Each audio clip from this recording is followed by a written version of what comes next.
Vous passez des heures à réviser, à tout apprendre par cœur. Mais au moment du concours, tout s'effondre. Blocage, stress, échec. Pourquoi ? Ce n'est pas seulement une question de connaissance, mais surtout d'état d'esprit. Dans cette vidéo, je vais vous révéler pourquoi tant de candidats échouent et surtout, comment vous préparer mentalement pour réussir. Ne manquez pas la fin, car je partagerai une technique utilisée par des champions pour performer le jour J.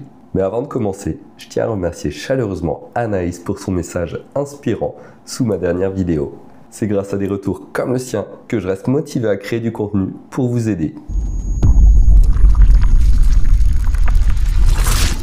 Beaucoup de candidats pensent qu'il faut tout maîtriser pour réussir, mais c'est justement ce qui les fait échouer. Pourquoi ? Parce qu'en essayant d'apprendre chaque détail, vous dispersez votre énergie et négligez l'essentiel. Le problème, vous vous noyez dans une mer d'informations secondaires. La solution ? Misez sur l'efficacité, pas la quantité. Identifiez et maîtrisez les sujets récurrents. Puis entraînez-vous à y répondre avec précision et rapidité. Voici un exercice pratique. Créez des fiches ultra synthétiques et confrontez-vous régulièrement aux annales. Un candidat qui réussit n'est pas celui qui sait tout, mais celui qui exploite intelligemment ce qu'il sait. Le stress n'est pas votre ennemi, c'est potentiellement votre meilleure arme. Observez les athlètes de haut niveau. Ils ne cherchent pas à éliminer leur stress. Ils l'utilisent comme carburant pour se dépasser.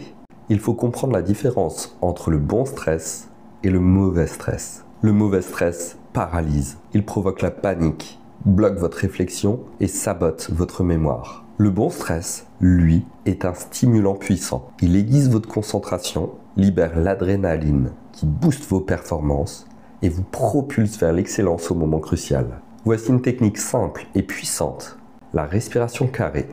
4 secondes d'inspiration, 4 secondes de rétention, 4 secondes d'expiration, 4 secondes de pause. Pratiquez-la avant et pendant l'épreuve pour calmer instantanément votre système nerveux. Et si je vous disais que votre plus grand obstacle au succès se trouve dans votre propre esprit ? De nombreux candidats échouent avant même d'avoir commencé l'épreuve. Pourquoi ? Parce qu'au fond d'eux, ils ne croient pas en leur réussite. Ce doute invisible s'infiltre partout.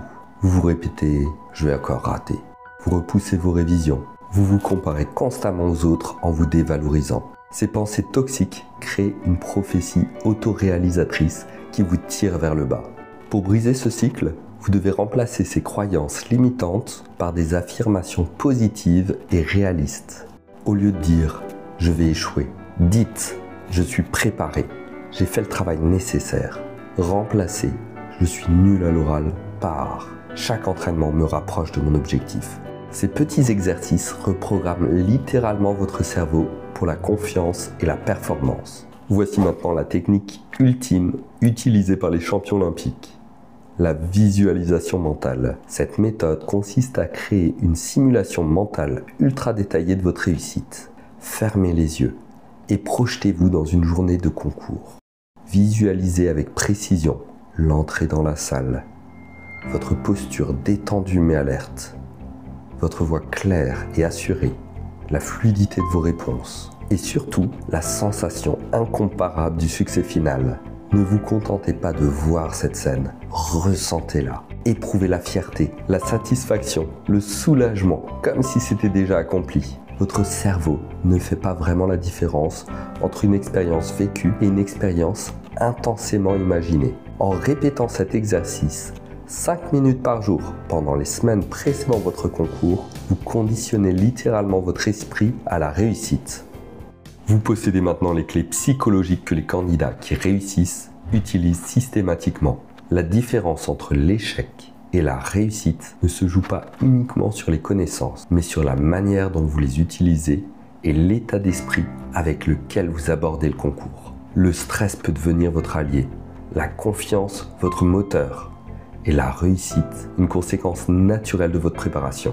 Voyez chaque révision comme un pas de plus vers votre objectif. Chaque entraînement, chaque ajustement mental vous approche du jour où tout se déroulera exactement comme vous l'avez imaginé. Et quand ce moment viendra, vous serez prêt.